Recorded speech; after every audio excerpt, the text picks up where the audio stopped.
Okay, so I am with Hart Togman from Rent Panda. So you and me had a nice 2-hour Joe Rogan style podcast last time where we talked about Facebook Marketplace a lot in that one and how it all works. So maybe we'll get into some of that stuff. But I really wanted to bring you in to chat about what you're seeing in the rental market, overall trends, how things have evolved over time. Yep. You're just so plugged into all these different markets in Southern Ontario. Would you count Thunder Bay as Northern Ontario? Thunder Bay is definitely Northern Ontario. Yeah, it is to us down here, but when you look at a map of Ontario, I don't even know if it reaches mid-Ontario. So you're thinking North Bay. Thunder Bay is... Thunder Bay is up high enough? Thunder Bay is like pretty high up there. So if you go about an hour north of Thunder Bay, there are no roads. You are way up there. I guess civilization speaking, it's North Ontario. Yeah, and Thunder Bay is considered kind of the hub of the North. So when you've got these fly-in villages and towns, they fly into Thunder Bay and then they take little jumper planes out into those territories. So there's not really too far north you can go above Thunder Bay. Well, I spent some time in Kenora last year. Yeah. And so that shifted my perspective because that's about 5 hours north of Thunder Bay. Yeah, so like northwest actually. Yeah, northwest. So not straight up north, 5 hours a ways. But North's pretty out there as well. But yeah, it gave me some perspective because it's still like a kind of a hub up there. There's like big box stores and stuff in Kenora, population of I think 15,000 people. Yep. And then in the summertime when it gets really busy, I don't know what the population jumps up to. It at least doubles because it's like the Muskokas of Winnipeg. Exactly. Right? So that shifted my perspective. I was like, is Thunder Bay really that north? Yeah. Yeah.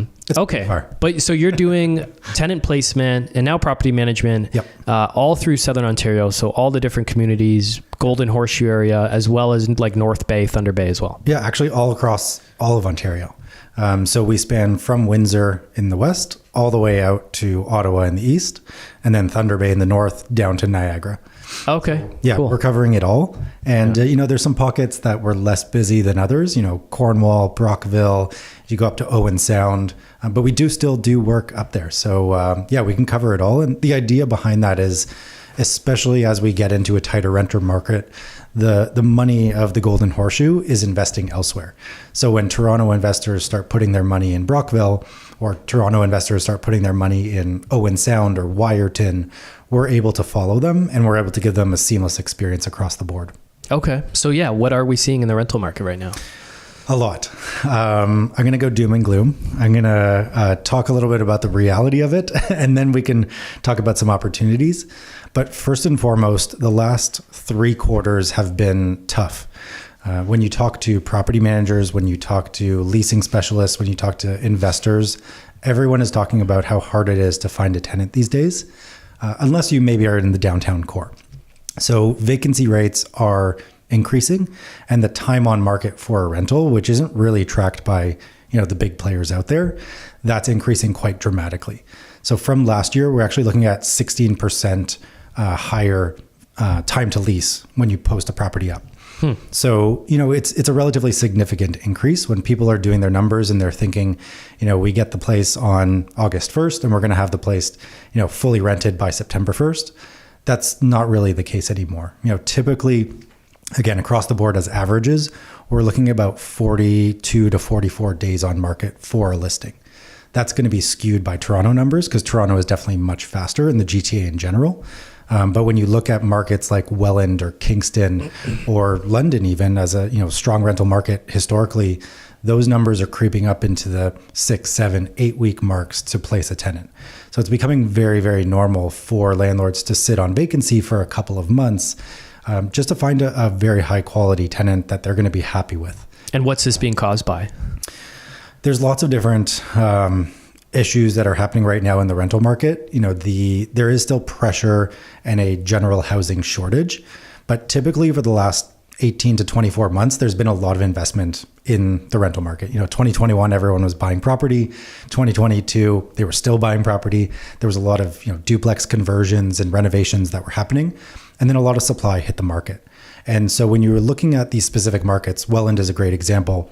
A lot of people invested in Welland, and a lot of people's properties started to hit the market, 12 to 18 months after they first made that investment.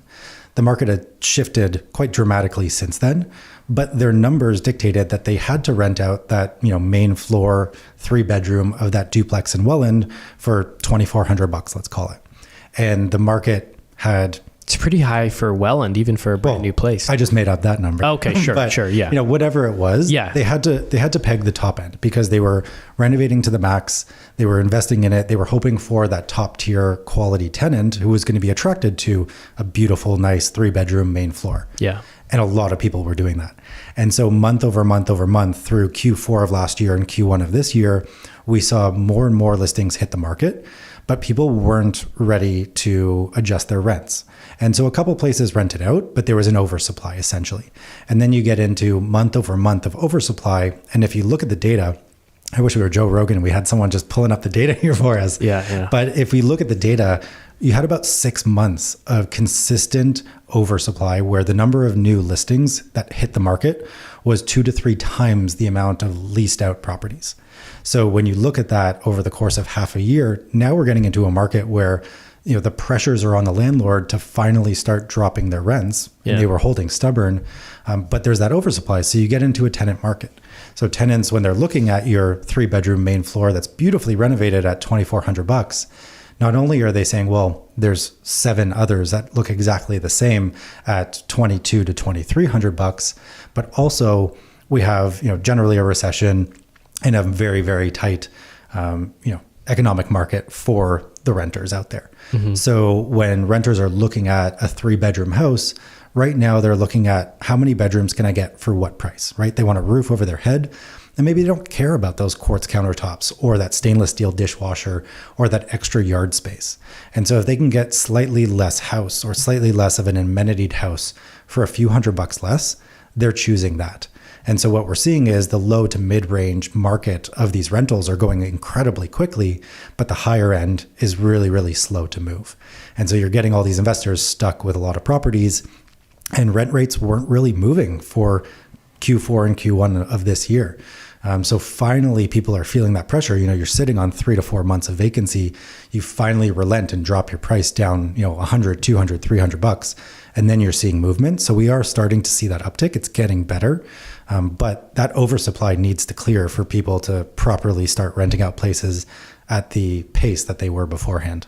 I heard about Welland specifically having a huge glut of inventory kind of come on the market. So that makes sense that all the investors that flock there because of the cheaper purchase prices, those duplex conversions in particular, then as those conversions rolled out, that's what caused the oversupply. Yeah. And we saw similar trends happen in certain markets beforehand as well. The same thing kind of happened in Barrie about 18 months ago. If you look back 36 months, Barrie and Aurelia got really hot and people started investing there and places moved quickly, but then that oversupply hit. And it took about a year for that oversupply to really clear. Now, again, we're seeing Barrie properties moving quite quickly and at good rent rates, but it was really, really slow for quite a few months. So when people ask, how is the market doing? I always say, what market and with what type of asset? Because each niche market in Ontario within an asset class is performing so dramatically differently that as an investor, you really have to think harder and do more work to really evaluate a market. Whereas beforehand, 2022, it's like the market's great, buy a property, rent it out, it'll be quick. Yeah. So you got to kind of put in the work now to find those deals. They are still out there. But going back to the numbers, the time on market is still longer as an average. So you need to be conscious about that when you're buying a property and make sure your numbers still work with 2 months of vacancy. So if you're calculating your 5% vacancy cost, even when the place is occupied, maybe just push that up another couple percent to be a little bit more conservative. And where do you guys get this data from? Is it just anecdotally from your team as they're filling properties? Or are you looking at like MLS days on market to rent? How are you guys pulling this? Yeah, so there's a lot of different data sources. I fundamentally have a problem with the rental data that exists out there because primarily when the powers that be look at the rental data, and when the media looks at the rental data, they look at CMHC data. And CMHC data pulls purpose-built apartments of 4 units or more. And when you look at the breadth of the marketplace, 70% of housing is provided by small landlords, as they call them. And these are non-purpose-built apartments. So CMHC is essentially missing 68 to 70% of the entire marketplace. So what we've done is we have a couple data partners, and we aggregate across Facebook Marketplace, rentals.ca, Kijiji, our own site, and really look at kind of the small landlord population and the mom and pop shops. So we're taking into account the basement units, the single family homes, the duplexes, the triplexes. In certain markets, the data is not as good as, a CMHC number. If you look at downtown Toronto, I would still trust CMHC. But when you look at a market like Welland or St. Catharines or Kingston, our data is going to be much cleaner because the proportion of non-purpose-built rentals is that much higher. And rentals.ca has kind of been the go-to for data like this for a very long time. Yeah.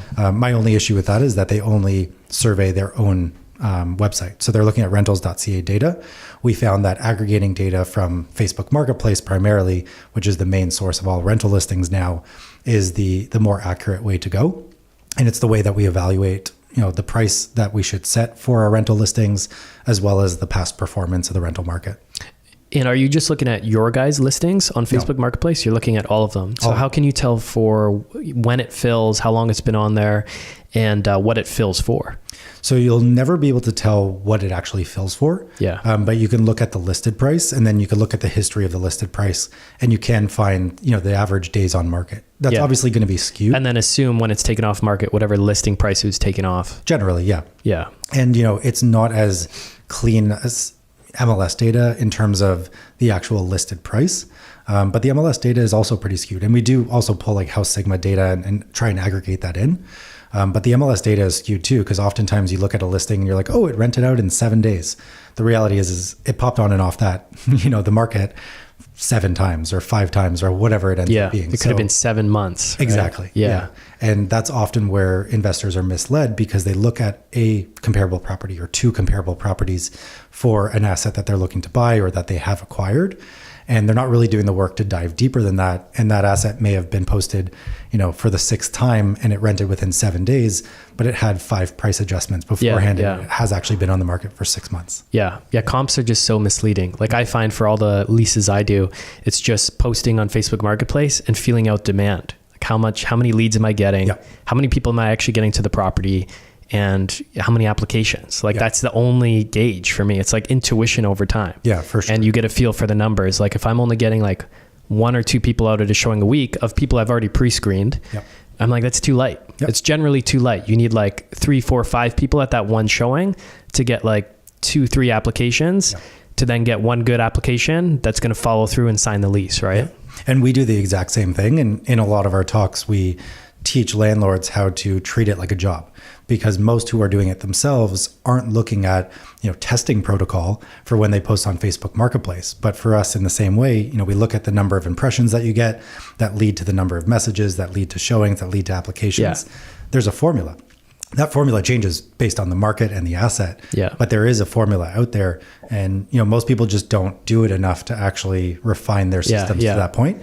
You're definitely in the minority of, people that actually do enough leases that can understand that data and see it come out. Yeah. It's just like, it takes so many to start getting a feel for it. And then it's like, you're not even looking at numbers. I guess you are, but you just get a feel like, all right, I'm not getting enough leads here and my ad is dialed in. Yeah. So the only thing that remains is price here. Yeah, for sure. And I don't need to look at comps. I don't need to look if my listing's showing up on the map. Yep. I just know, am I getting enough messages that convert to leads for me on my Google pre-screening form to convert to showings? Yep. And if I'm not, then, and the ad is dialed in as much as it can be, then it's simply a price issue. Yep. And I don't care why I need to lower the price, what the inventory is. I just know I need to lower this price if I want to get this place filled, right? Yeah. And I mean, that's music to my ears. I wish, we could proclaim that to the stars. Yeah. And have everyone hear it. But ultimately, it does always come down to price. Right? Yes. As long as your marketing is dialed in, your asset looks good, you've done the work up front, it always comes down to price.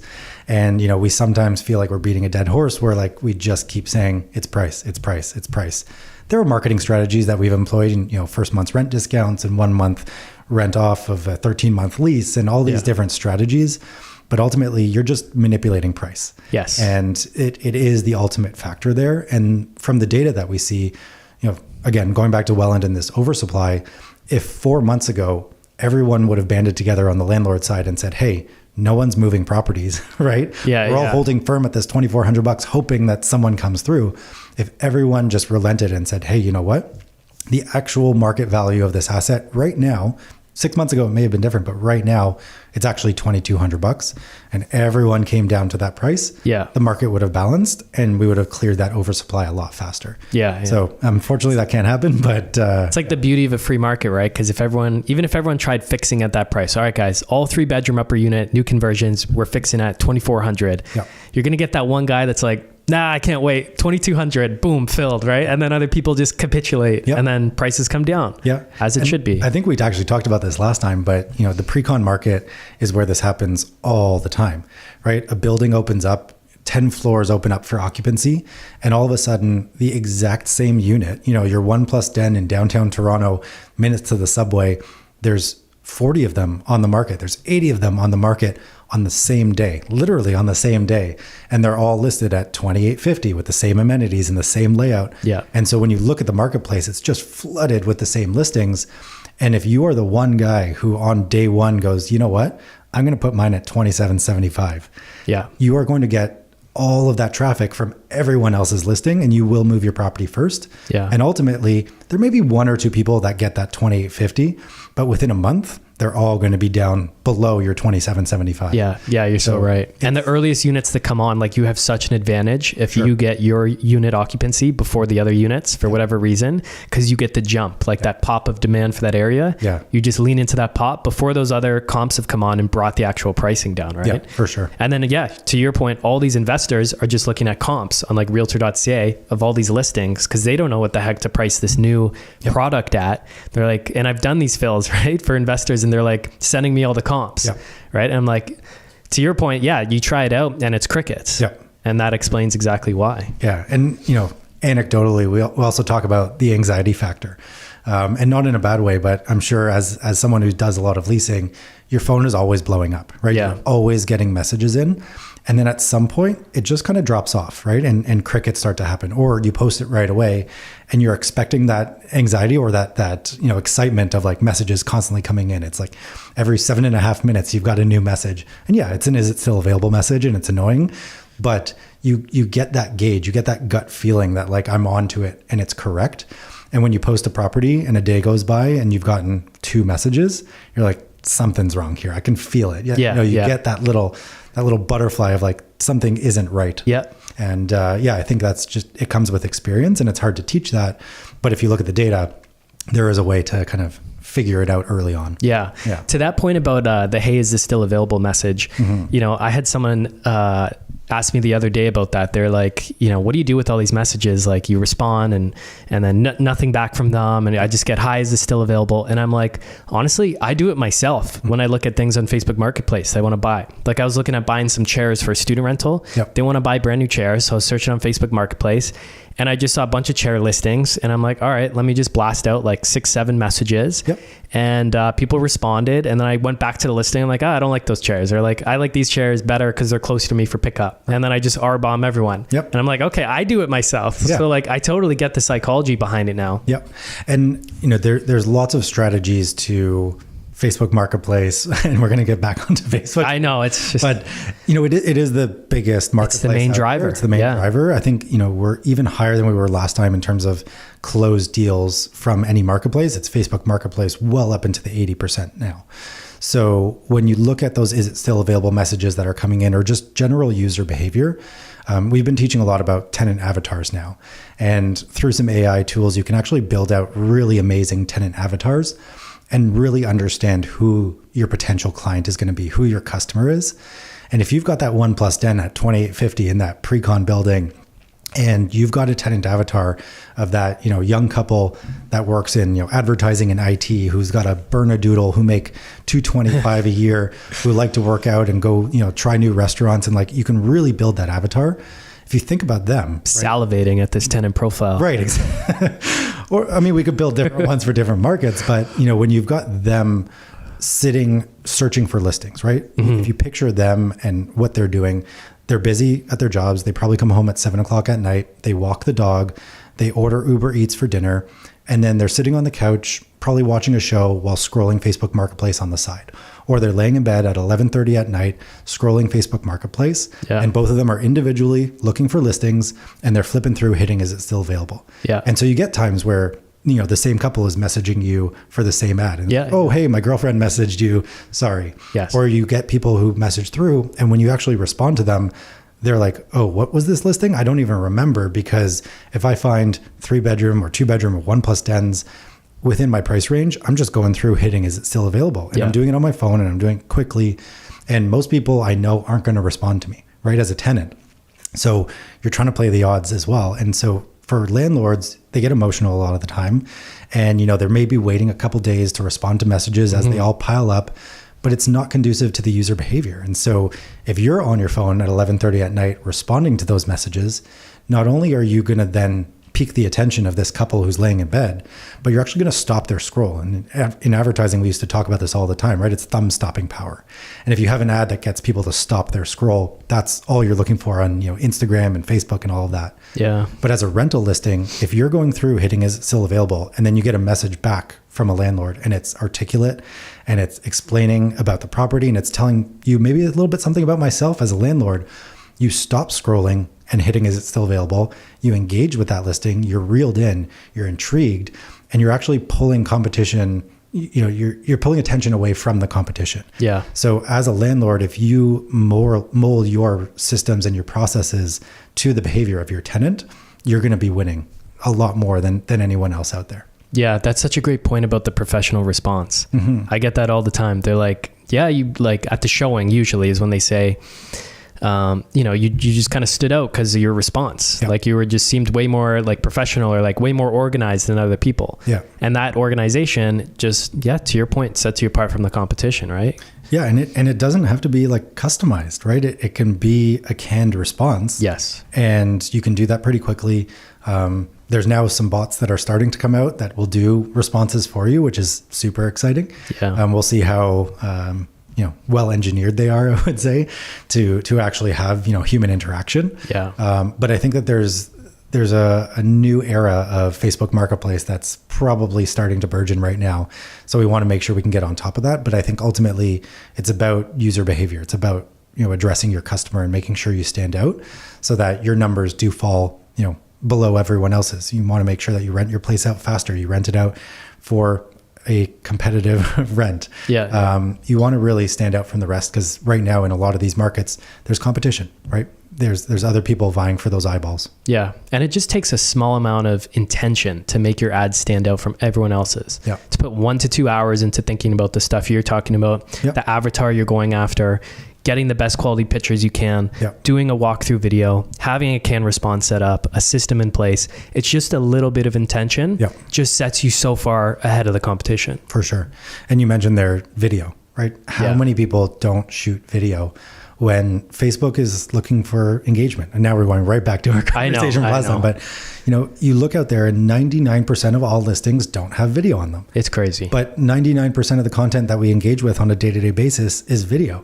So we need to think about ourselves like advertisers and shoot a damn video of that rental listing and post it out there.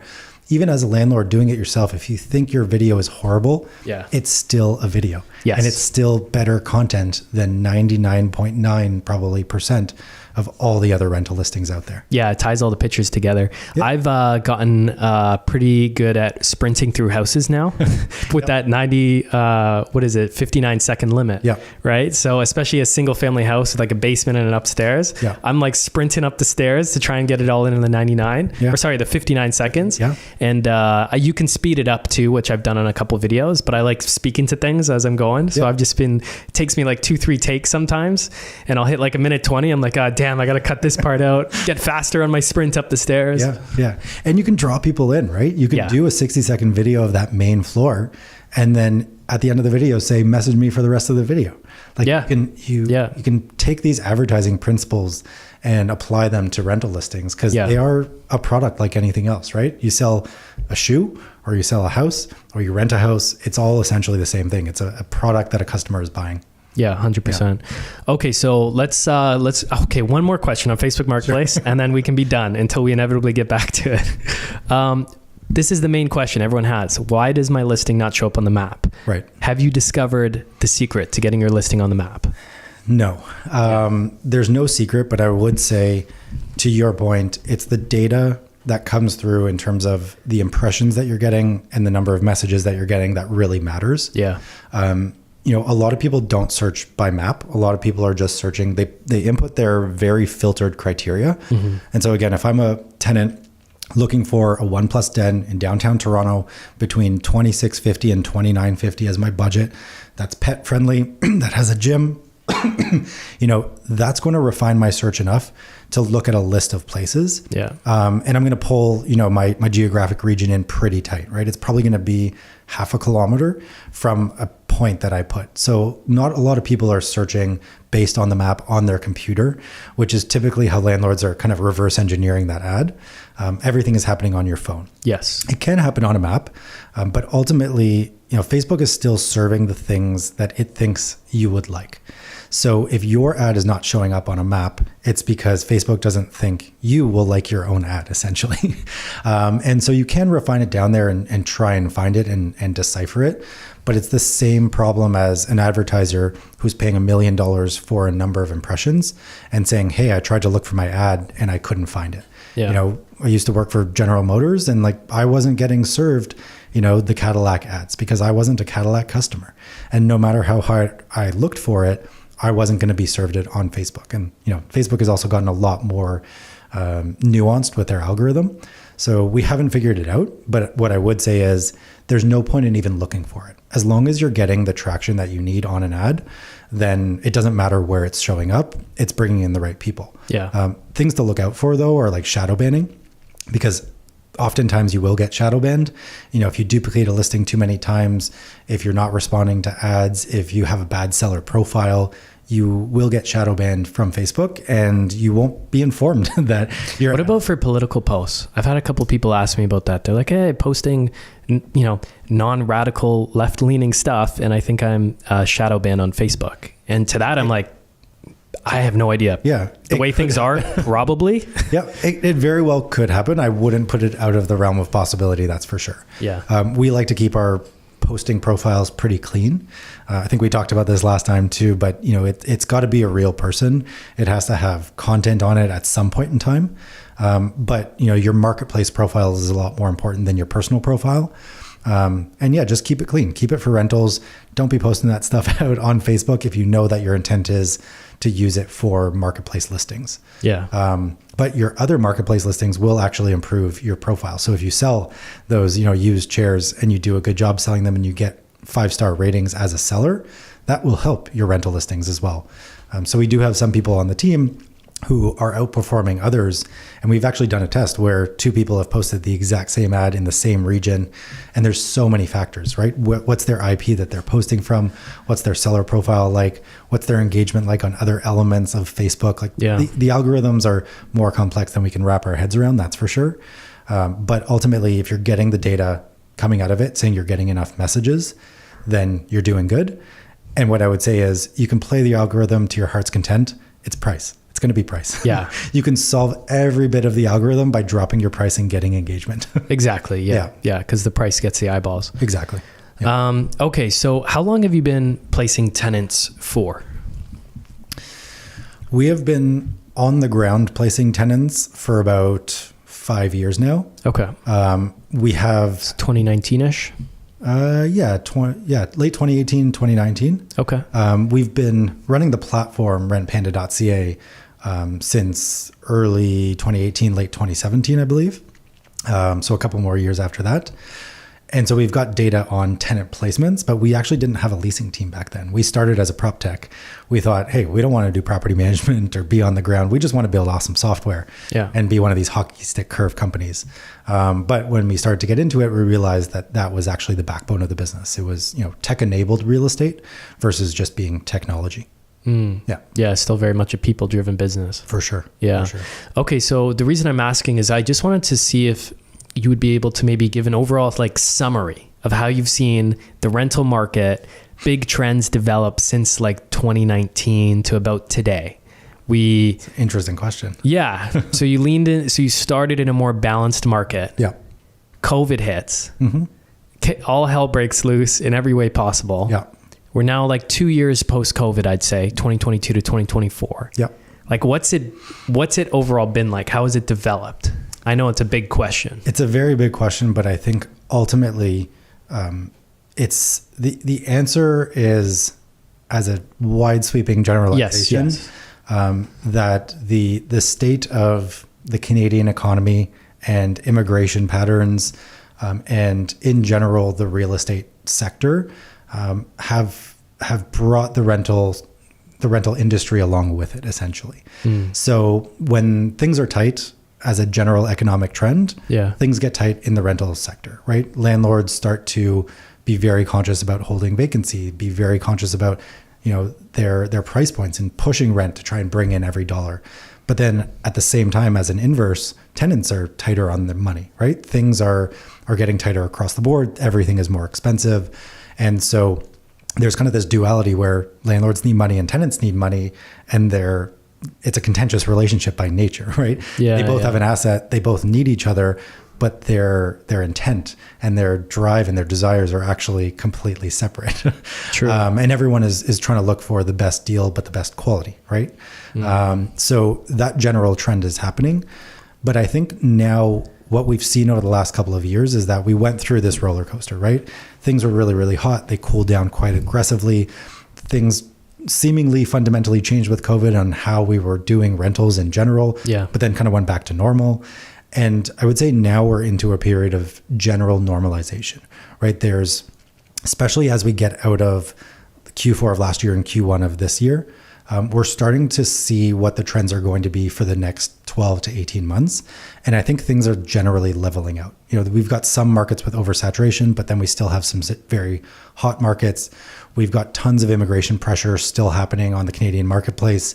And so the nature of who a tenant is changing, but it's changing for what I feel is going to be the new norm. And I hate to say that because that was like an old COVID term, but when you look at who a tenant is, they are slowly becoming, more dominated by new immigrants coming into the country, international students versus local students, people who are living in a lot of these markets that exist in Ontario, especially, are not the people that were looking for rentals 3 or 4 years ago. And I think that trend is here to stay. The immigration trends are not going to change anytime soon, at least. And we're bringing in, 120 to 140,000 Indian immigrants every year. We're bringing in 80 to 100,000 Chinese immigrants every year. And so when you have these international pressures coming in, changing the fabric of who a tenant is within the marketplace, landlords are going to need to adapt, right? We hear a lot of racism. We hear a lot of bias out there towards, locals essentially.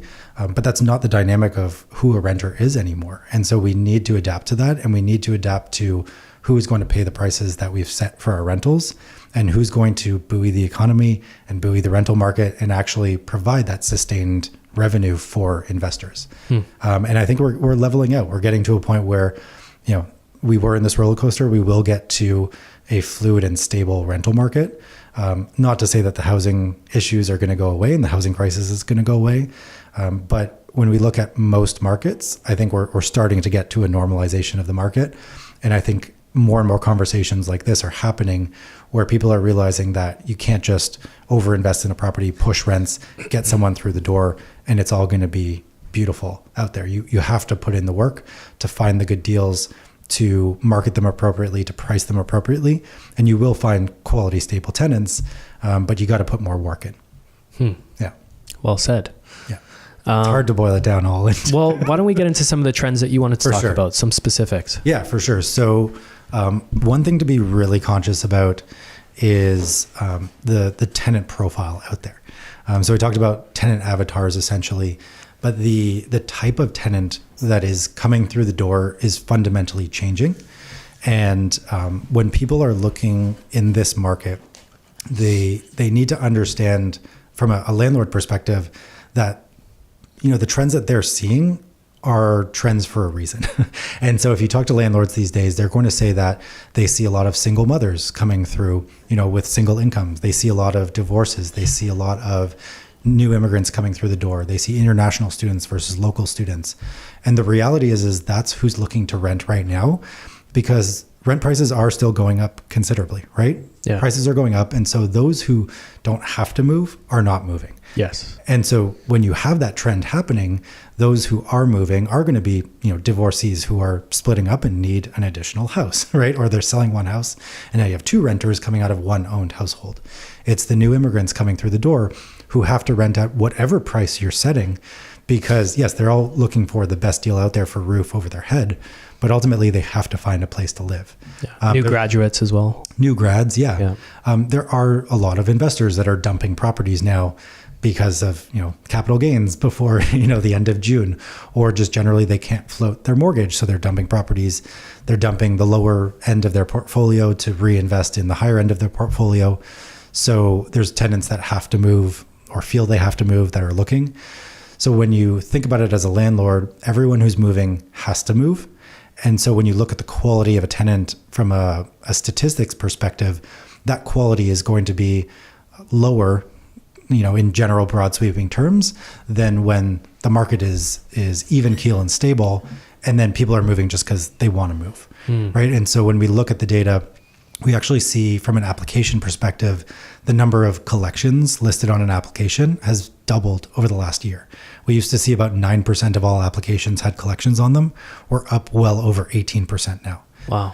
The same thing with bankruptcies. So we used to see about 2.5% bankruptcies listed on applications. We're now almost at 5%. And the rate of fraudulent applications has gone up dramatically. So I think last time we talked, we were at like 2.5%. That went up to 6% last year in 2023.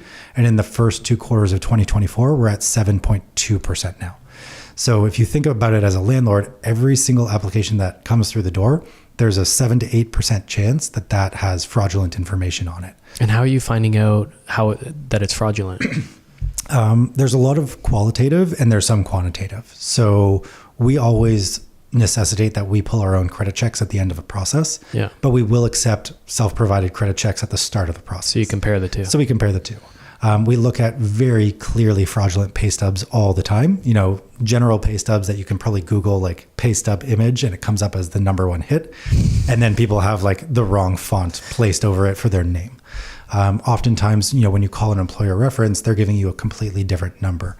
And so generally like in back in the good old days of 2021 or 2022, when you saw fraudulent application, it was from a professional tenant, right? It was someone who had completely fabricated documents, who was coming through looking to pay first and last, and then no intention of paying after that. The nature of the fraudulent documentation these days is changing because it's people who are actually struggling to get into rentals. They may have low credit. Their income may not be what they would like it to be. Maybe they're new immigrants that have come through and they've got employment letters, but they haven't actually started yet. So they're fabricating a couple pay stubs and noting that their letter of employment was actually, 3 or 6 months ago. Yeah, so it's minor fabrication for people to try and get ahead, to try and get into a place, which is a little bit sad, right? It's people trying to push. And unfortunately, they're using, illegal means essentially to do it. But that's why we're seeing more and more. It's not that the professional tenant, the amount of them is increasing. It's just more and more people are going back to this element of, doing a little bit of Photoshop to try and get through the door. I know a guy who Photoshopped his credit report to bring it from a high 600s to 700 plus to get a condo in Toronto. And he's like a working professional, makes great money as in insurance. Yep.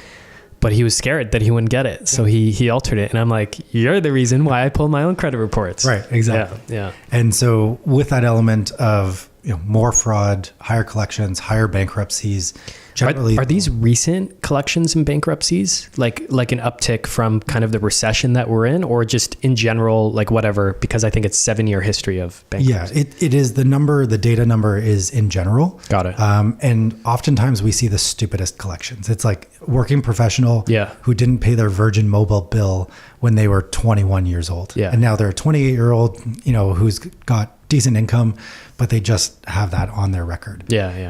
So, it is sometimes stupid things, but other times it is people who've fallen onto hard times in the last couple of years. We see, unfortunately, again, a lot of people who got sick over the last couple of years and then fell behind on cell phone payments and car payments. And it's usually the small stuff. And the general argument that we hear back is, I always pay my rent, right? People want a roof over their head.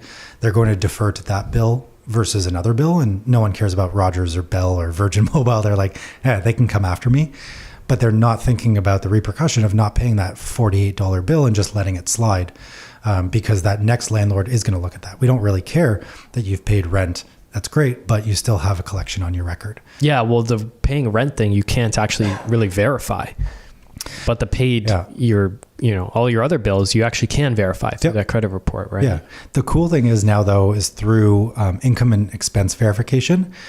It is a little bit more intrusive, but you can actually pull bank records from the last 12 months directly from the provider. Yeah. So in that sense, if we do have a gray area in an application, maybe it's a gig worker or someone that does have a little bit of collections but decent income now, and they say, I've been paying my rent, here's all my bank statements. Yeah. We're actually going to pull that ourselves because, they're open to providing their bank statements, so they should be open to us getting them directly from the banking institution. Yeah. But it is a rarer occurrence where we do that type of check, because most people have kind of been self-selected out by that point or selected out by our pre-screening and screening. Yeah. Okay. So we are seeing that trend. And again, it's not a doom and gloom trend. We're still filling tons of properties. Yeah, lots of high quality tenants still out there. There are lots out there. But I think, our bar has dropped a little bit. And that's not to say that there's bad quality tenants out there. It just means that we're not always shooting for an A+ when a property is a B-, right? We're being realistic with investors and landlords and saying, hey, you got a B-. Here's what a B- tenant avatar or profile looks like. So setting those expectations and saying, hey, this person may have really good income, but they may be someone who forgot to pay that cell phone bill when they were 23 years old and they thought, I'm going to buy that case of beer instead. Doesn't mean they're a bad tenant. It just means our expectations need to be realigned. And if we want to fill properties at the same rate for the same prices, we may just need to come down a little bit and incur a little bit more risk. And it's not bad tenants, but when the risk profile was, 1%, or the risk tolerance was maybe 1% in 2021 because you had your pick of the litter, now that may be 5 or 6%, where we're willing to take on a little bit more risk for the reward of faster placement and higher rents. Is there a minimum credit score that you guys still aim for? No. It all depends on the type of asset and also the cumulative story, right? So we've accepted 558s as a random number that pops into my head after seeing an application. But that 558 had another applicant that had a 730. Yeah. They had good enough income across both of them. It was stable income. They've both been in their jobs for 18 plus months.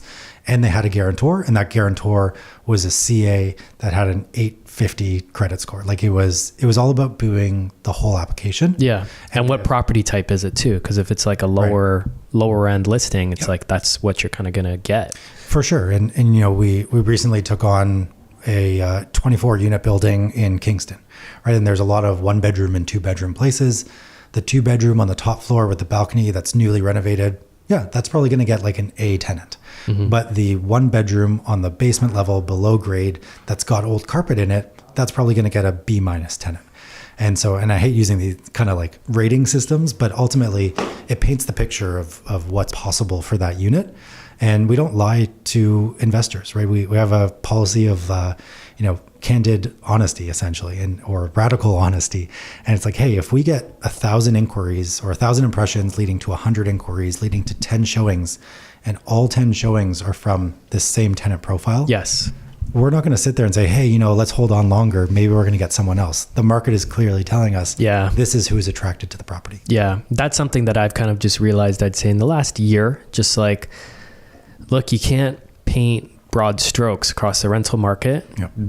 And I really picked this up on this one house that I refilled for a second time because I'm like, I just really struggled with this one the first time because I had this strict criteria that I was trying to hold across all the leases I was doing, and it just wasn't getting that criteria. Mm-hmm. And then eventually I got a professional couple coming up from Mexico who the guy had been relocated to Welland to work. And so they were coming up and they had never seen the house. They didn't know the neighborhood, anything like that. And they were like A+ tenants. And I put them in, but after a year they left, and then I was getting the same problem. And I just realized, I'm like, this is just what this area commands. Yep. This is just, I'm not going to get anything better than this. This is the tenant profile. Now let's find the best quality people in that pool that we can, right? That's something that just kind of really clicked for me the last year. Yeah, and a lot of people, unfortunately, who've had bad experiences will paint a general picture of a tenant profile or a demographic based on that. So, people with pets is a great example. Oh, someone came into my property, they had a puppy, they chewed my baseboards. I'm never open to pets anymore. Yeah. Well, now you've automatically, across all of Canada, eliminated 50% of all of your tenants, right? So if you thought your property was going to get rented in 30 days, by the statistics, add 50% to that. Yeah. Right. And if you're not open to, let's call it, young professionals who are new in a relationship, right? I had people at my property. Yeah. They broke up after 6 months. It's because they've never lived together. Anyone who hasn't been in a relationship for more than 5 years, I'm not open to. I'm not touching. Right. Yeah. Cool. Now you dropped it down even lower. Oh, hey. And I also have a bias against, certain people from certain races because I've had a bad experience with things. Yeah. Okay. Well, now we're into a shred of 5% of the population. Yeah. Yeah. Depending on the area. Yeah. Exactly. For sure. And is that 5% even looking for your property? Do they want that shoe, right? Or is that product not right for them? Yes. And it's a hard conversation to have sometimes because we have to bring the facts to an investor and say, this is what the market is, right? Yeah. Yeah. And you have to show the proof. Exactly. Here's who is applying. Yeah. What do you want me to do here? It's exactly. Yeah. And people often come as investors from the buy and sell world, right? They're listing a property. They want to get anyone through the door. And it's about, volume of traction coming through the door and someone's going to buy it. But ultimately, the mortgage broker is doing the work of pre-vetting people for you. And you don't actually have the same level of scrutiny with a sold property or a sell versus a rental. And so there's a lot more emotion tied to it when you have to deal with that person, right? Those who have self-managed properties typically have even stricter criteria versus managed properties because they've got that emotional tie to it of I have to then deal with this person for the entire time that they're there. And when we deal with owners that or work with owners that have their primary residence that they've then turned into a rental, those are even harder because people have this innate emotional tie to a property. And if a piece of flooring gets scratched, they think about, their kids' first steps on that piece of flooring that's now been vandalized by that tenant. There's so much emotion that's carried with it. Yeah. And that's not judging people for it. Like when we... Yeah, I'd be the same way. Yeah. And even placing tenants in your primary for those who are house hacking. My wife and I are still house hacking. We've got tenants in the basement. When we do that fill, it is full of emotion. Oh, yeah. And we've done this thousands of times, literally thousands of times all across the province. And still putting tenants in our basement unit sends fear through my bones. Yeah. And so really like the one of the value adds that I talk to people about and not selling our services, but just saying like giving it to someone else and trusting them in their process really removes that emotional element to it. Because when we're renting out a property for an investor, we can look at the facts, right? We can be honest, we can be candid. It's an amazing book to read, Radical Candor. And it's just about the nicest thing you can actually do for someone is to be fully open and honest. And we can do that with no emotional tie when it's not our property. And I can say that having rented properties for investors and rented my own, and it's fully true that we can make the smartest decisions for investors when we have no emotional tie to it. Yeah, that's cool, man. Yeah. Okay, other trends that you're noticing?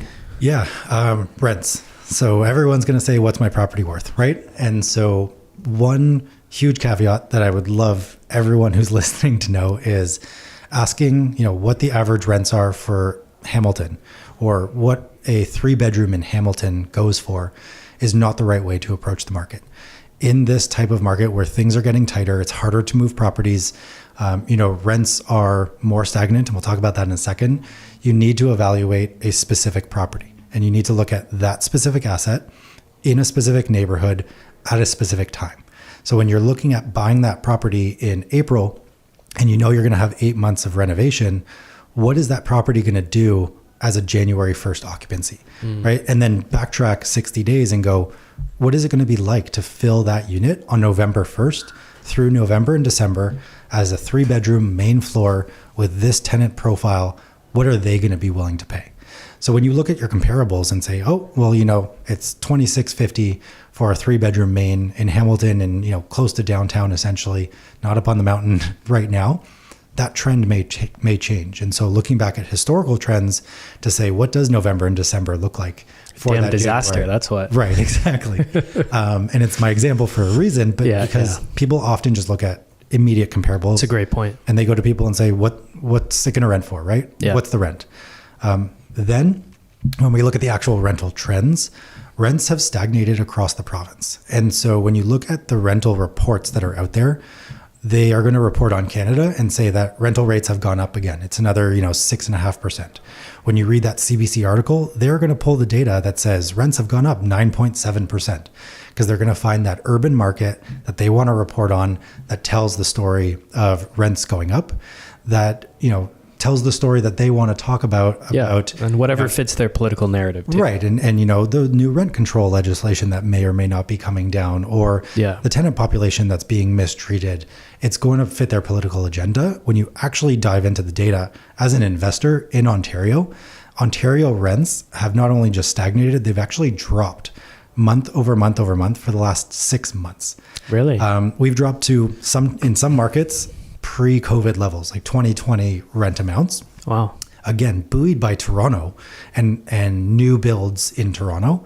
But when you look at a specific asset class in a specific market, generally we've dropped about 2% just this last 2 quarters. So Q1 and Q2 in Ontario, rents have gone down by 2% across the board, which is not a number the CBC or any other news outlet is really going to report on. Rentals.ca actually did a good job of reporting on this. We did the same. When you look at the CMHC data within certain markets, you can find those data points, but not many people are going to talk about that. So you need to be conscious of these true trends that are happening within the asset class that you're invested in. And something like Welland, I would say, not only have rents dropped, but there's still an oversupply, and we would expect the rents to drop even further. And so looking at the very specific historical data for that market and analyzing what you think is going to happen, or talk to the experts about what they think is going to happen. Hamilton is a great example where there was a lot of oversupply, but it started to clear a little bit sooner, thankfully, to all of our Hamilton investors. But, people started to budge on rent prices a little bit sooner. Early Q2, people started to feel that pain of 3-4 months of vacancy, and they started to bring those prices down. So rent amounts will continue to drop, but the oversupply is definitely clearing faster than in some other markets. So I would expect that by the end of Q3, we're probably going to start seeing that rise in rents again in Hamilton specifically. I've noticed in Barrie, it's stalled, if not come down a little bit, or at least about 2020. Yeah, I'd say 2020 through 2022. I don't do too many fills there, but I noticed it was chugging up and then kind of stalled, petered out a little bit. I don't know if it's down, up. Probably don't have enough context there. Yeah. What do you think? It's an interesting dynamic because Barrie, we know it very intimately, very recently. Okay. We've done quite a few fills in Barrie, and a lot of typical duplex conversions. Again, properties that people bought 2 years ago, 1.5 years ago, they're now coming to be ready to rent. With Barrie, we were seeing the same trends where things were stagnating, things were dropping a little bit. But what we're finding is that lower units are still stagnant, but main floor units, especially with yard space, are going back up. Got it. And newer builds. And so Barrie seems to be getting a little bit of that resurgence of, I would say, like the typical GTA young professional moving up to Barrie, totally having a little bit more money. And when they're coming through for showings, if they're driving up from Barrie for the day, they're seeing 6 or 7 properties, and a 3-bedroom main floor at $2,400, $2,500, $2,600 is cheap for them, right? They're thinking about starting a family, putting that Bernedoodle out in a yard versus out on the pea pad on the balcony. And so for them, it's cheap. And so they're driving the prices up a little bit. Interesting. We weren't seeing that through Q4 or Q1 at all. And it kind of like the spring market has brought them back. And I think it's that notion of, move up to Barrie, have access to the outdoors, the gateway to the north. So we've done very well with some fills of, essentially 3-bedroom main floors, newly renovated in Barrie and Aurelia and, Innisfil over the last 2 to 3 months. Yeah, so interesting how the dynamics are different in different places, right? Yeah, and within a very specific asset class. And so we may have a different conversation with the same investor about the same property and just different units within that property. Yeah. And so it's a weird conversation to have, to say, hey, your 3-bedroom main is going to do amazingly, but your 2 or 1-bedroom lower, it's just going to kind of be stagnant. We know exactly what it's going to rent for. We can't push the envelope at all. Sorry. Yeah, true. Yeah. I guess, I'm just thinking, I'm like, I don't have access to any of this data, and I just don't look at the data because it's just all off field. But I guess that's like that's just how you got to do it. Like, it's just by feel. You post and you see what you get. And then, I mean, you always dial in that ad, right? But then it's a pricing thing. For sure. And the really weird oddity too is when looking at comparables, when you do it enough, you can often see some comparables where people are overpriced. Not only are they, going to be on the market longer, but we can look at an ad that's been up for 3 or 4 days. And based on the description of that ad, you can usually tell whether someone is overpriced without even looking at the price yet. And so when you get people who are posting and often quite negative, quite often quite boisterous or inflammatory about the property that they have, those are the ones that are typically going to be overpriced. So it's someone that has probably put too much money into a renovation, someone who may have had a bad experience with a certain demographic beforehand, and you're getting this from the description that they wrote, the landlord wrote? Yeah. So what's like an example of what they'd be saying? So a great example is, not to point fingers at realtors, but I'll say realtor type descriptions where it's super flowery and super, explanatory about certain elements of the house. When you get people describing the fact that like the utilities are separate, right? Like, separate meters for both units. Well, no tenant cares at all that they're separately metered. When they talk about, the new lighting that's come in or the high efficiency furnace or anything like that. Yeah, nobody cares. Nobody cares. And you're the type of personality that has gotten hung up on the details of the renovation that you've done. And you feel like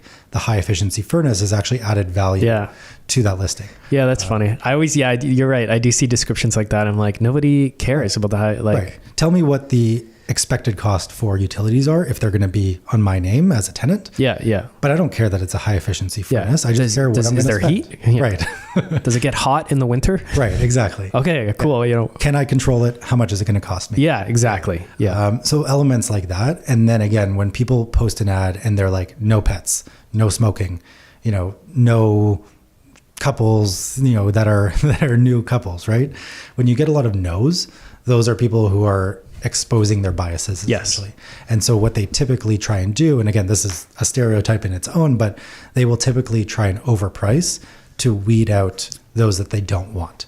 Because the general notion is if you price high, you're only going to get better tenants, which is complete opposite. I think we talked about this last time where higher priced units above and beyond what a property is actually worth in market rent, so true. It brings in lower quality tenants. Yes. Because if you're a smart, sophisticated, well-earning individual who's conscious of their budget, you're going to know what your budget is. You're going to know what else is out there for that budget.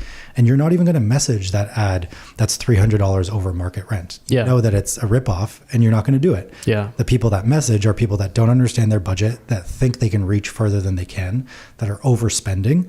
They likely drive a nice car that they can't afford. They want to live in a house that they can't afford. Yeah. And those are going to be your problem tenants. Yeah. Rents, $3,000 a month and their income is $3,000 a month. Right. And you're trying to do the math on that. You're like, okay. Yeah. Yeah. And that's who you're exactly right. Yep. Those are the only people that message you when you're overpriced. Yeah.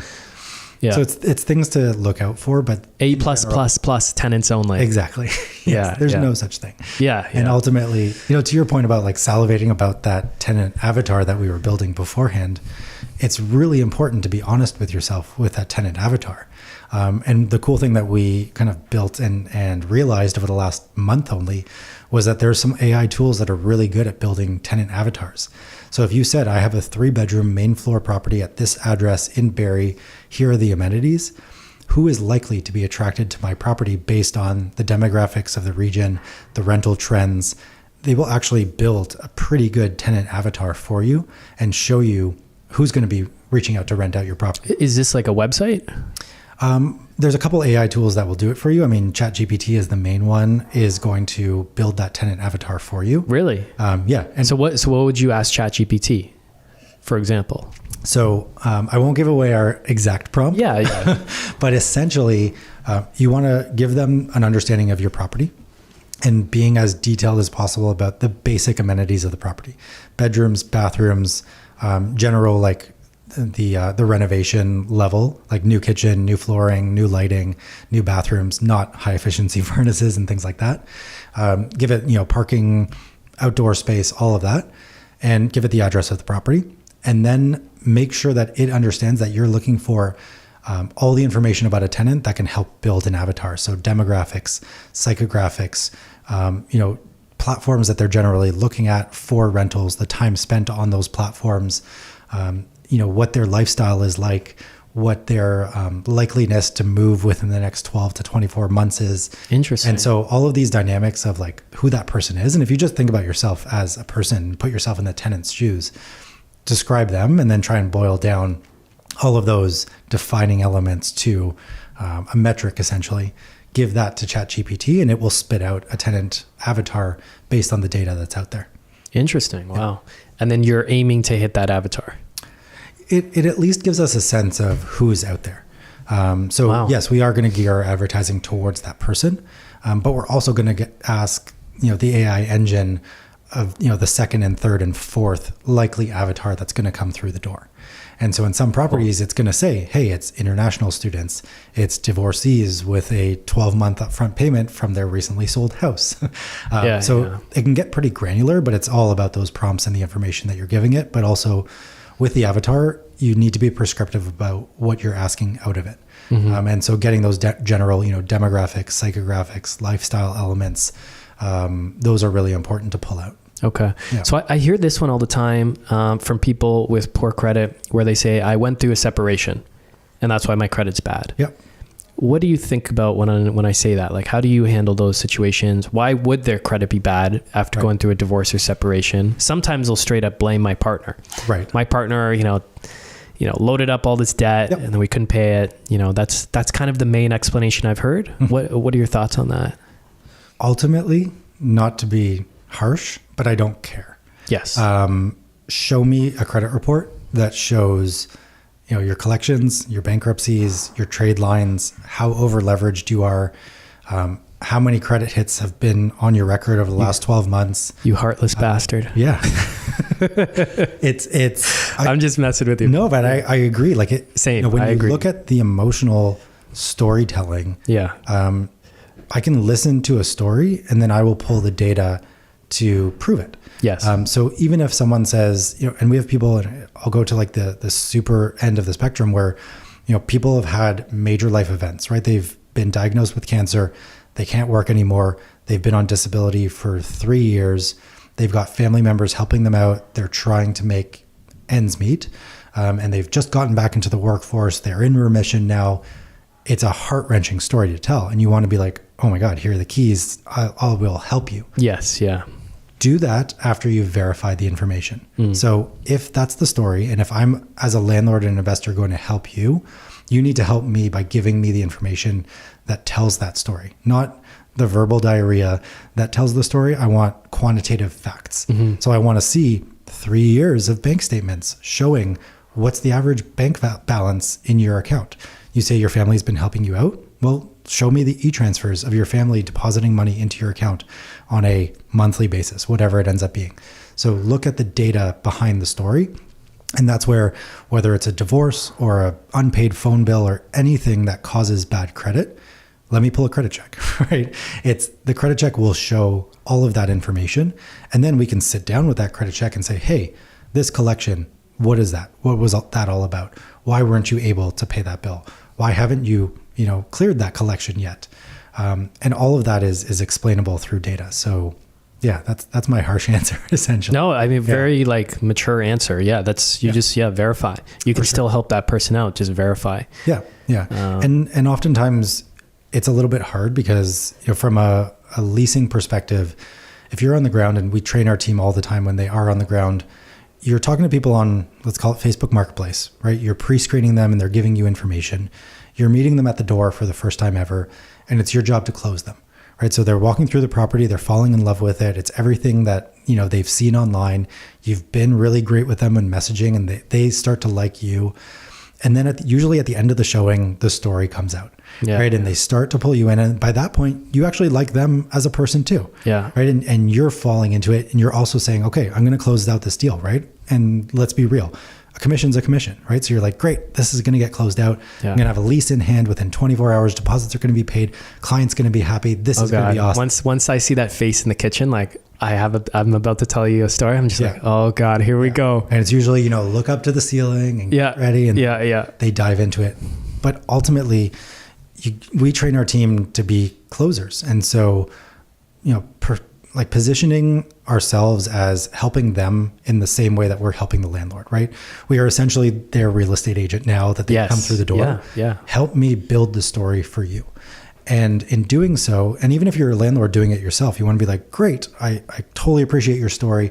I understand it. Help me approve you. Yes. And then, people often say, well, what do you need? And we need proof of income.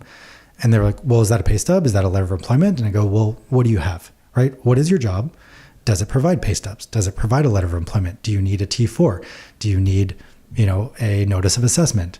What is it that it is going to show your income? If you don't have any of that, can we pull proof of income with 12 months of banking history?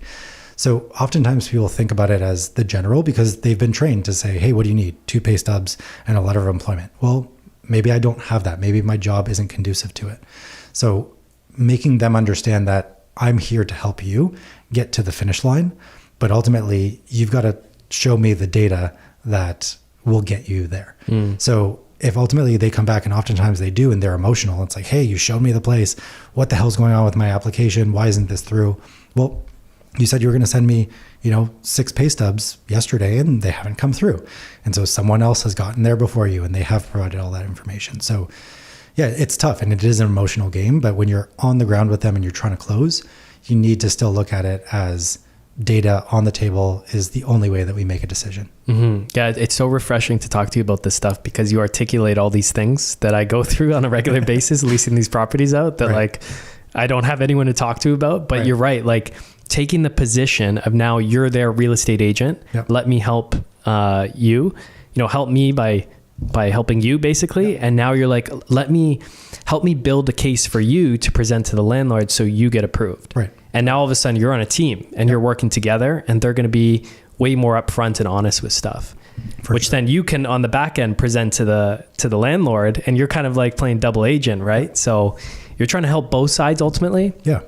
But you're still really helping the landlord find that high quality tenant. Yep. But by taking that position, you can also like, if you have to reject them or something, it's also just nice to be like, blame it on the landlord. Be like, the landlord didn't approve you. Right. Because then you just don't have to deal with all that flack. Yeah, for sure. And I think, by being radically candid, we've been able to break biases of a lot of investors and place quality tenants that wouldn't otherwise be seen as quality tenants. So you hear a lot of like ODSP, I'm not touching that with a 10-foot pole. Well, what about one partner who's on ODSP because of legitimate reasons that have been, corroborated through a story, and another person in that household who, could pay their way, and they actually have a guarantor as well, and they're willing to pay a couple months up front as a gesture of good faith as well. All of a sudden, the red flag of ODSP shrinks into the background because you've been able to tell that full story. And coming to a tenant who feels very vulnerable when they're in that moment and they're going through a showing, and what they're thinking is, holy crap, like I've got to drop this bomb at some point in time, right? They're nervous, they're uncomfortable. They've got to tell a complete stranger that they're getting government support. That's an embarrassing thing to do. And so if you're on their side and you help them through that, you can actually place quality tenants that wouldn't otherwise be considered quality tenants. And we just did one 2 days ago where this situation happened, and hopefully all works out well.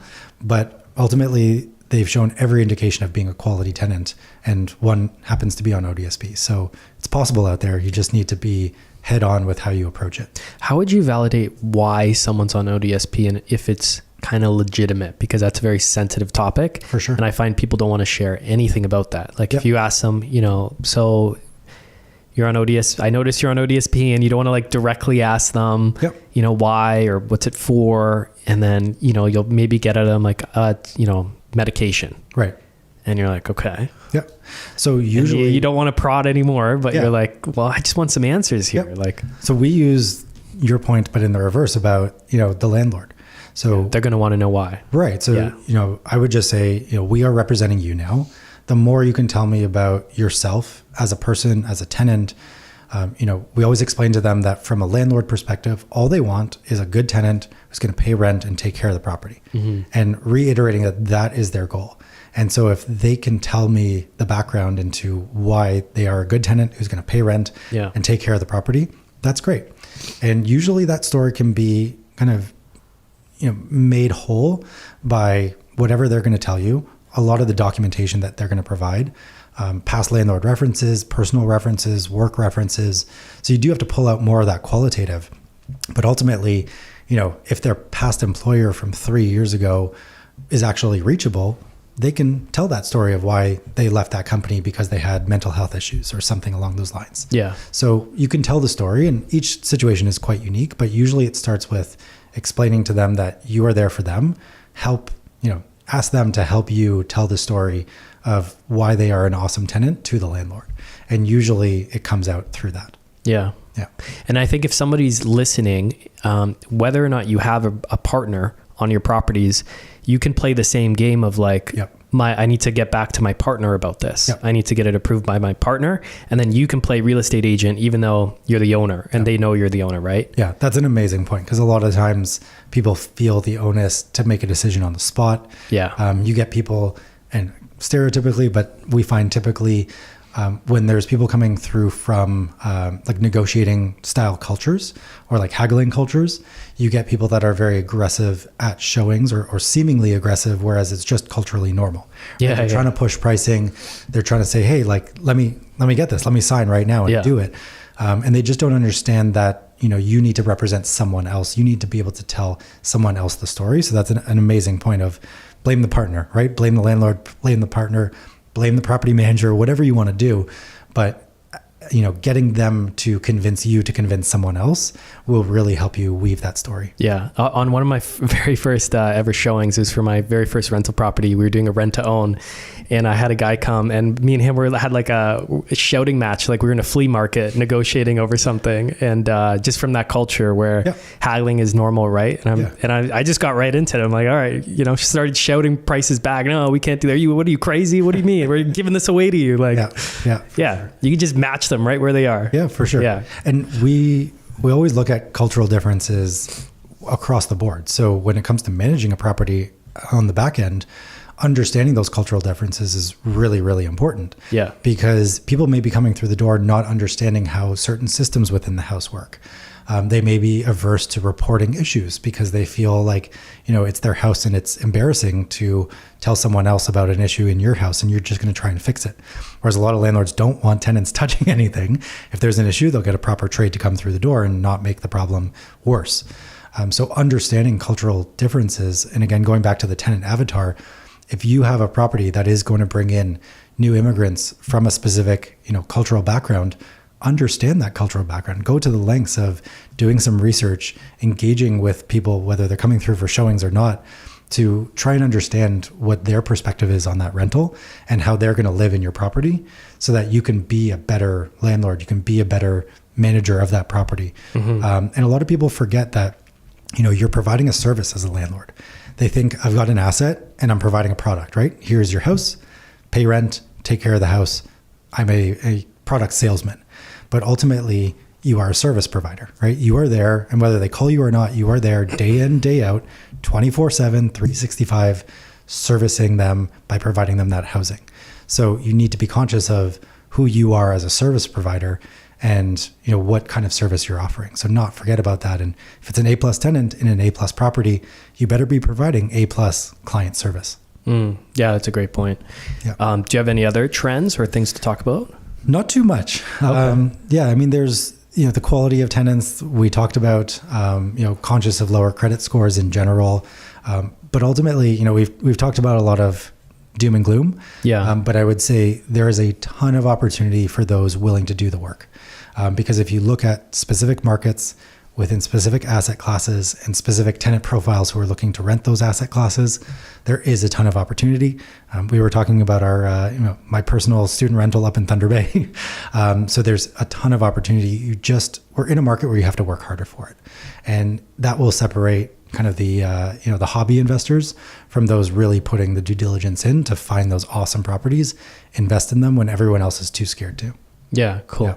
I've got a ton of other questions, but we'll keep it shorter this time. Cool. So we can wrap and we can always have you back and all right. We can go through You don't want to choose like one or two off? Sure, we can go. Yeah. I just, I don't want to do, Let's do your top two. Let's have fun. All right. Well, here's just a personal one that I've always been curious about. Like, what impact do interest rates have on the rental market? I don't really know how to answer that question. I don't want to kind of say the answer of it depends. No, yeah, say whatever comes to mind. It does a little bit depend. In general, I think the change in interest rates is going to change investment trends in general, which, to my point beforehand, is changing the dynamic of who is investing in a property. So I don't think, in a couple of days it is now, when new Bank of Canada announcements come out, I don't think a drop in rates or rates staying the same is going to do anything immediately to the rental market. I think generally what affects it is the sentiment that exists in the rental market. And so when you think about who is renting, if rates dramatically came down and money became cheap, more people may feel like they can buy property versus, being long-term renters. Prices are going to go up and things are going to become more expensive, but the sentiment may change and more people may think about leaving and buying their property. At the same time, when rates come down, I think more people are going to be thinking about buying investment properties. So, there may be more supply hitting the market. There may be more people interested in selling, but at the same time, or interested in buying, but at the same time, that may be a cue for current investors to offload some of their portfolio. Yeah. So people are waiting for prices to drop to dump some of their crappy properties. This is like the line of thinking I go through when I think about this. I'm like, and then my conclusion is, I don't know. It all seems to balance itself out no matter what happens. And that's why I like being in the business on, the rental side with leasing and property management. Because, the saying, oh man, I'm going to screw up the saying, but it's don't invest in gold, invest in the shovels and picks. Yeah. Ultimately, we went through a roller coaster of a real estate market over the last 5 years. Yeah. Right. Things could not have been more dramatically different. But from a leasing and property management perspective, things were relatively stable. Yeah. So, the amount of properties that we've leased out has grown stably because we've grown as a company, but there haven't been massive fluctuations because of interest rates. There's been massive fluctuations because of oversupply in markets, which may have been, a draw from low interest rates and cheap money and investment in some lower cost markets for landlords to break into because more people, more newbies essentially were investing. And when new investors come in, they invest in lower priced inventory. Yeah. So Welland, again, as our example, maybe that's why generally there was an oversupply. But we were pretty stable across the board. And so, properties may not lease out as fast and may, at lower quality tenants, but we've been pretty stable. And I think things have changed a little bit in terms of, the dynamics of a rental market with a messed up landlord-tenant board system, because the fear that is out there, and whether it's true fear or fear-mongering that's out there, have driven more people to hire leasing specialists to lease out their properties because the perception or the perceived risk of bad tenants is much, much higher. The number may not have changed. The number of fraudulent applications has, but the number of professional tenants may not have changed, but the perception is there. So that has dramatically impacted the business and the amount of leases that we've, put out there. I think, from a property management perspective, more and more people these days are deferring to property management. But again, it's this duality of thought. Things are more expensive, so you'd think that people wouldn't invest in property management. They would just do it themselves. Mm-hmm. But I think people nowadays are looking for their highest and best use. And so when they've got a portfolio of 5 to 10 units and they're spending a considerable amount of time managing those units, they're saying, screw it. It's not worth my time. I live in Toronto. I'm driving out to Kitchener and out to, Barrie and out to Whitby to manage my properties and deal with stuff. Let me just hire a manager so that I can work more hours as a CA. I can do more hours, doing my plumbing jobs. Yeah. And they're looking to actually maximize their income. Or at least just a tenant placement, and then they can manage remotely, right? For sure. And so I think there's always going to be shifting dynamics, but I don't think that the rental market is going to disappear. And international student rentals is a perfect example. We started to invest in international students, and we were talking to the universities and the colleges and the student unions, and there was a massive, massive shortage. And then all of a sudden, the government makes a few statements about the fact that, universities and colleges need to provide housing to their students and guaranteed housing to a certain point. And then at the same time, the number of international student permits had dramatically dropped, right? we talked to Lakehead University and Confederation College in Thunder Bay this year.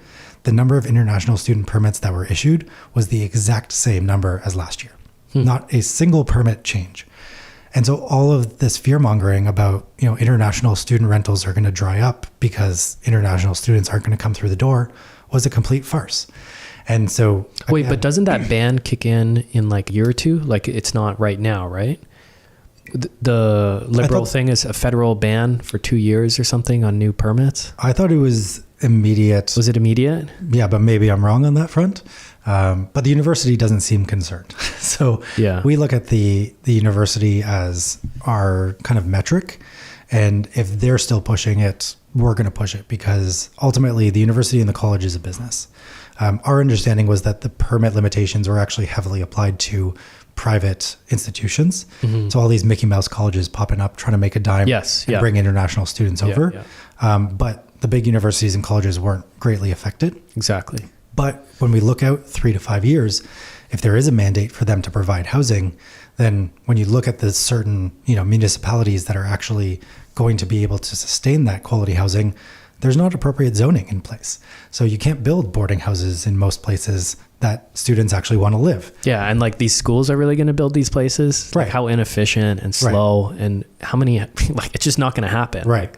So our point of view is maybe the universities and colleges can be advocates with us for zoning reform to be able to push the private sector into building some of this housing, allow boarding houses and less strict, limitations on where boarding houses can be built, allow more multifamily in a tight sector around the universities and colleges. So I think even if there are going to be permit limitations up to 25% in 2 years, I think that there's still a massive market for it. And when you listen to the general media, you have to listen with that undertone of what is the political agenda. And right now it's votes from tenants. Yeah. How are you screening international students? Or we can extend that even to non-permanent residents or new immigrants. So I like international students more than new immigrants from a screening perspective because it's very simple. International students come over with a lot to lose. They are paying 4 times the tuition of a local student. They most often have parent support, and they're going to be working. So they come over, and typically they have $10,000 in a GIC, or they have to have $10,000 in a GIC. I've heard that is going to increase up to $20,000 or has increased already. So that's something that you can prove incredibly easily. It's also a very hard document to make fraudulent, and we haven't seen any fraudulent GIC statements essentially yet. So it's locked into a GIC. How many years is the GIC? I believe it coincides with their study permits. Okay. And it pays out, typically the numbers, $10,000 in a GIC gets them $720-ish a month. Oh, interesting. So also if they don't know that number is stabilized, then you can look for that number. I'm blanking on 716 or 720, but I've seen that number a lot. The same thing with the study permits. So the study permits are quite difficult to fabricate. So they should come over with a study permit. They should come over with a letter of enrollment with that $10,000 in a GIC. They're going to be working, most likely, and they're going to be working, Tim Hortons, Subway, Walmart, McDonald's, all of those types of jobs. They're consistent. They're easily verified. But getting guarantors on board is almost useless. International guarantors, you're never going to be able to go after. If they've got a local guarantor, it's going to be like a buddy who's, a couple of years older, maybe a brother or a cousin. It's not worth going after. You can get them on board to make it feel better for you, but ultimately screening a tenant or a student in its very basic form of, do they have what it takes to actually pay the rent?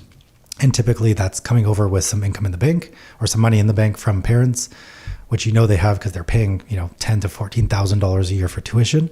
It's almost like if they're here, they're good. Do it. And they're typically on the road to PR, right? So they don't want to mess up and have a landlord go after them and have, judgments against them when they're trying to get PR. Whether that actually influences their PR status or not, we don't know. But the perception is they have a lot to lose, right? Yes. They're paying a lot. And imagine going back to your parents, 5,000 kilometers away and being like, hey, I had an issue with my landlord. Now I have to go to court.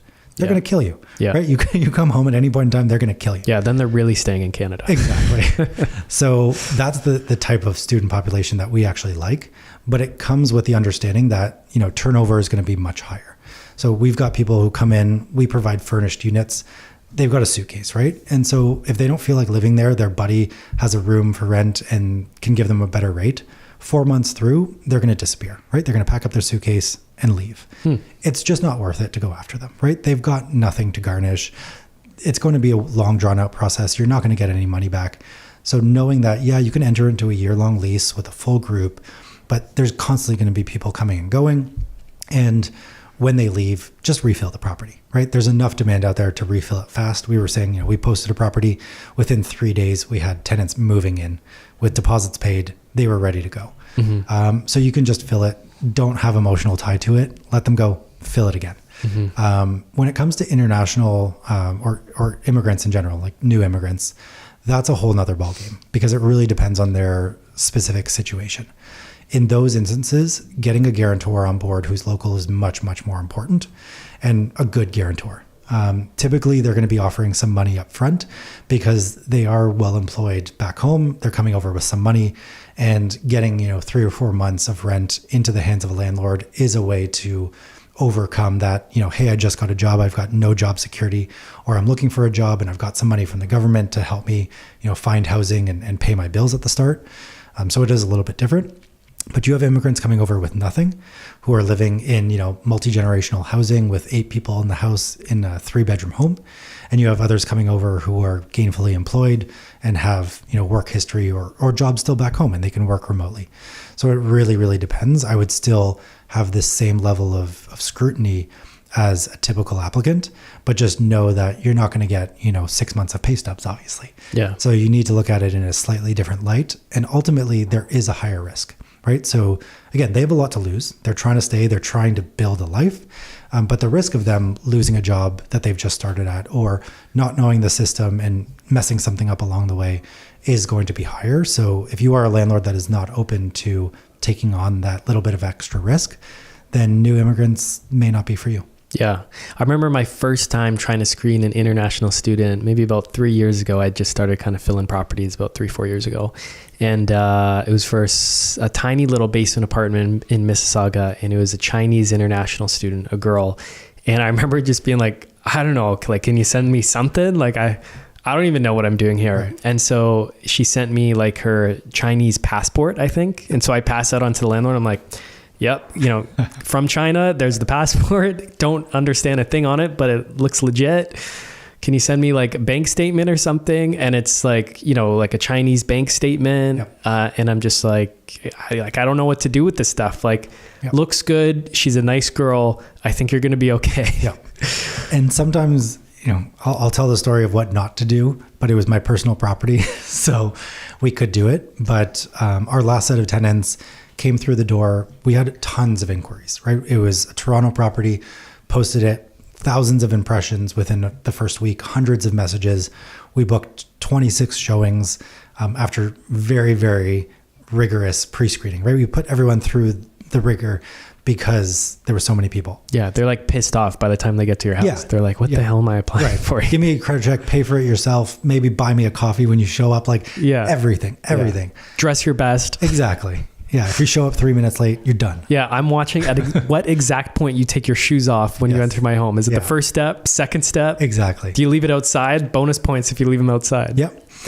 And we ended up renting to a young couple from Mexico who had come over and were being completely screwed over by their current landlord.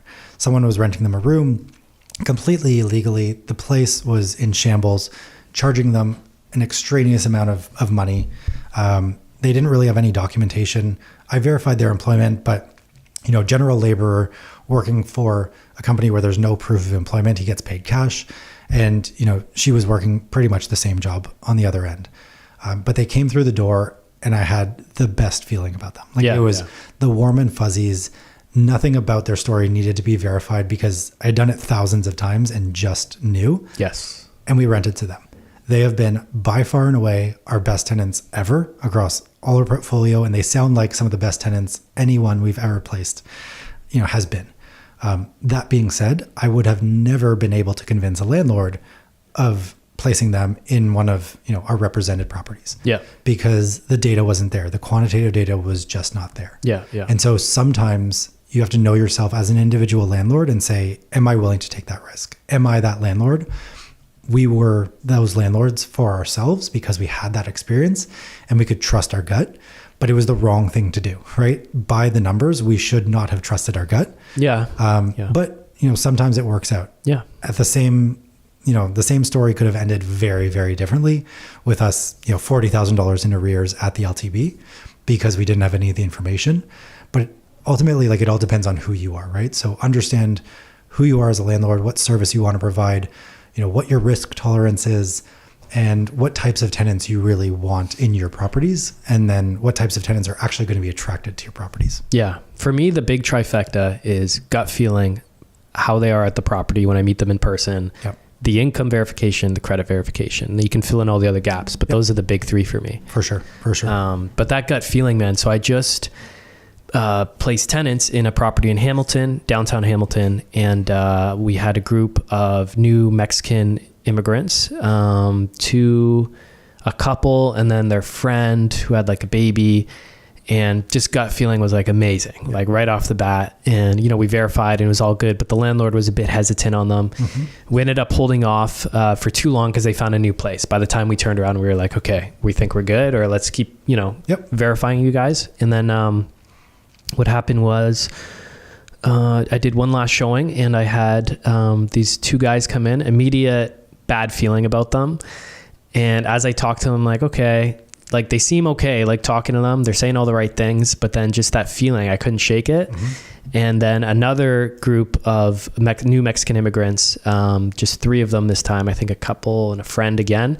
And great feeling again. I actually didn't do that showing. The other guy, the landlord, did that one. Mm-hmm. But when I talked to him on the phone, within 2 minutes of chatting on the phone, I'm like, yeah, man, they're solid. Because he's like, can you get a gut feel for them, right? And based off the phone and then his impression, I'm like, they're good. Yep. Let's just verify this stuff.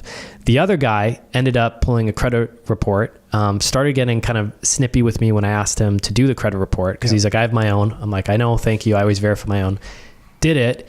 And it was a single key report. And you know how they have the criminal activity section? Was just lit up, fraud, drugs, one was extortion or something. Just this guy was in a crime ring basically. Yeah.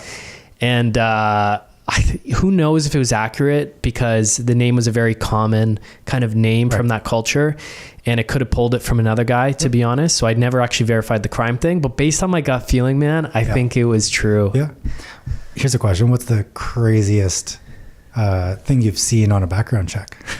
So same thing. It was a single key credit report, and I didn't do the showing. I was getting Tom's son in the office, Aiden, here to do the showing because it was in London and he was going to school in Western. It was for a friend of mine who bought a condo in London. I was like, I'll fill it for you. I'll have my buddy do the showings because I don't want to drive down there. Yeah. So Aiden did the showing with him, and he didn't kind of notice anything or whatever. He's like, yeah, he wants to apply. So I run the single key credit check.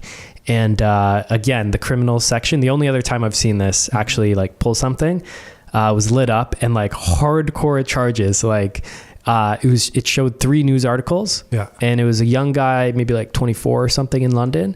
And it was AK-47s and bags of heroin and coke were in the news articles. And then one of the articles was this guy had escaped prison. Wow. Okay. It was a prison escapee that he had escaped, and I guess eventually they caught him again. But this guy had literally escaped prison when he was 19. Crazy. And it was some prison escape, and I'm like, holy smokes! And then we ended up rejecting him, obviously. Fair. And then he asked for his $50 back for him and his girls' single key reports, what they paid, and I didn't want to give it back, but then Aiden was I think telling Tom, and Tom was like, dude, give this guy his money back for the sake of my son. It's worth it. And I was like, fair. Yeah. So, here's $50. Yeah. All right. Yeah. Fair.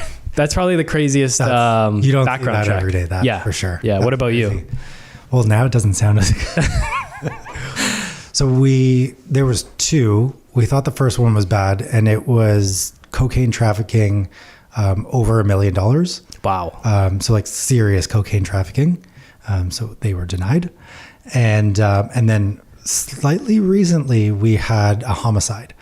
So that one but it was really interesting in that, we had built rapport with this person over the course of, hooking them at the start and reeling them through, and great income, great credit, decent credit. Everything was going well. And then we pulled this background check, and it was homicide.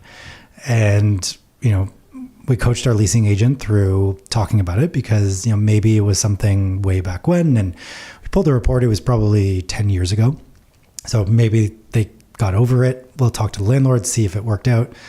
And so casually, the guy was just like, oh yeah, I got into an issue with a guy who, my dad was at the bar.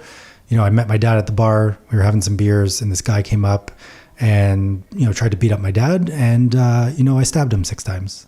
And we're like, cool. Cool. And he was out of jail. Yeah, he had served 7 or 8 years. That's it? Yep. Yeah, so evidently in Canada, you can get out that quick. Well, would that be second degree or? Because first degree is intention, right? Yeah, second degree murder. Out in 7-8 years. Yeah, good behavior. Got out on parole. Yeah.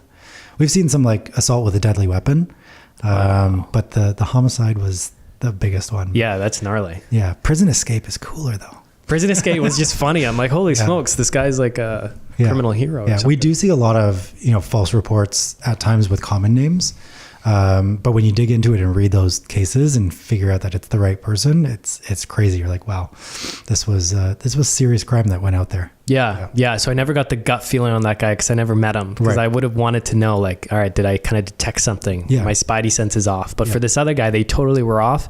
And then seeing it come up, this was just this last week. Yeah, for sure. But I will say, to put it back in the tenant perspective, when you evaluate tenants across the board, a lot of people have their own personal biases, right? I'll say for myself, grew up in Toronto, didn't have exposure to a lot of different cultures and things like that at the start. And when you go out to a property that you are trying to rent for yourself, you carry with yourself all those biases. And so if you get into a rental market, Oshawa is a great example, right? It's a lot of blue collar families that are hardworking, have lived and breathed, that city for their entire life. They pay rent on time. They take care of properties. They're going to be renters their entire lives. But, generally they may be rougher around the edges, right? Yeah. And, people are tattooed up these days. People come across as, smokers or whiskey drinkers their whole life with some raspy voices. And a lot of people are scared off by that. And they're like, oh, I just got a bad feeling. And again, why it's important to either do it yourself without bias or hire the experts. A lot of personal biases come in and we go, well, you know what? You bought a property in this neighborhood that's attracting, middle income, blue collar families that are good tenants, but they're not A++ tenants, right? They're B+ tenants, and here's their realistic income. And sometimes they fall upon hard times, but they bounce back. Whatever it ends up being, people carry with it their own biases, and they shy away from it because they feel like people are bad people, when most of the time they're not. And so when you pull the data and you go, yep, there is no criminal record. Yep, the credit is decent. The income is decent. You can shed those biases and just look at quantitative metrics and then layer on top general respect. Like you're saying, do they take off their shoes? Do they arrive on time? Even if they're running late, do they let you know they're running late? Yeah. All of those little intangibles need to be taken kind of without personal bias so that you can actually make a good decision for your property as opposed to, the property that you think you may have. Yeah. What about craziest showing stories? Oh, I mean, maybe not that crazy, but what blew my mind is someone walked into a showing with a half-drunk beer in their hand. Full-on Bud Light, one of those giant, not even just a tall boy, but the giant liter Bud Lights. Yeah. Half-drunk, walking through the house. And I was just like, in what world do you think I'm going to rent to you? And also just leave the beer in the car. Yeah. That was the weirdest one where I questioned humanity. Yeah. My very first showing ever at my rent to own, a guy was just hacking darts on the driveway and stamping them out on the front steps. Yep. Yeah. Right. And I had no context back then, but I'm like, well, I don't know what I'm doing here, but I know I don't like that. Right. One of the tricks that we teach our leasing team is to go outside. So a lot of people they'll do showings back to back to back to back, which is what we do. And it's very easy to stay in the house and just open the door for people. We tell them to call upon arrival and, tell them to come up to the front door and come in. We train our team to go outside. Not only do we get the shoe taking off trick that we've talked about beforehand, but when you go outside, oftentimes, people are waiting, right? We do 10-minute increments. And so people are waiting outside. smokers smoke when they're waiting outside. Yeah. And when people are leaving, you walk them outside, right? Walk them back to their car or to the road if they're walking to the bus or something like that. You get a lot more like natural behavior when people aren't in a house. And even if you're just walking them to the porch, you can see people walking to the bus stop, right? And they're going to pull up, cigarettes and start smoking. So if you don't want smokers, then, you're going to be able to see that. And so just experiencing them outside of the house is really important, and actually noting that, right? So we have a checklist of what we see when they're outside of the house versus inside of the house. Yeah. Take a quick peek inside the car window, That too, yeah. See how dirty it is in there. Yeah, for sure. Stuff like that. Yep. Yeah. Cool. I could ask you questions all day long, but I'll save the listeners. Yeah, you're going to have to come back. So do you want to share anything with the audience, how they can find you, how they can reach out to Rent Panda? For sure. The plug. Yeah. So essentially we can cover all of Ontario with tenant placement, property management. We also have software for those looking to do it themselves. We have a paralegal on staff if you need paralegal help, but that's all across Ontario, pretty much every city, region, from Thunder Bay to Niagara, from Windsor out to Ottawa. And just go to rentpanda.ca and you can hit the inquire button and let us know what you're looking for. You can also follow us on Instagram, reach out to us in any way, shape, and form, and we're happy to help. And I also think just having a conversation. So again, a lot of these insights happen by understanding a specific landlord and a specific asset. Mm-hmm. So talking to us about that and not just saying, hey, what's my 3-bedroom in Hamilton going to go for? We're always happy to have a conversation and to dig deeper to make sure that, we actually can help you, because maybe you do have the tools to do it on your own, and we'll guide you in that direction at least. Yeah. Cool, man. And then you're also consistently at our Your Life, Your Terms events. So sure. That's always another place where people can actually meet with you. I think you're almost always there yourself, right? Yeah. We've been longtime supporters of Rockstar, everything that you guys do. We'll definitely be back on the podcast again, but we'll be at the events. And for us, it's just about meeting more investors, hearing stories. It's really cool that from, year one, event one, to now, it feels like we know half the people in the room.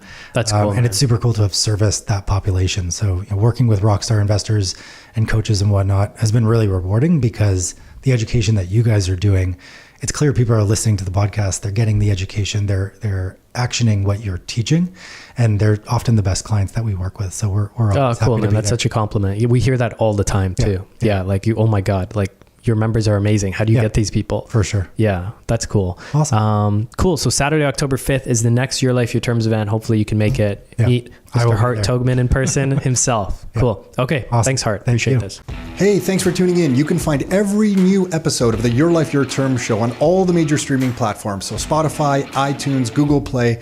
And if you'd like to get free copies of some of the books that we've put together, like these right here, or some of the reports that we've put together, like these right here, you can find all of those at www.rockstarinnercircle.com. That's www.rockstarinnercircle.com. That's it for now. Until next time, your life, your terms.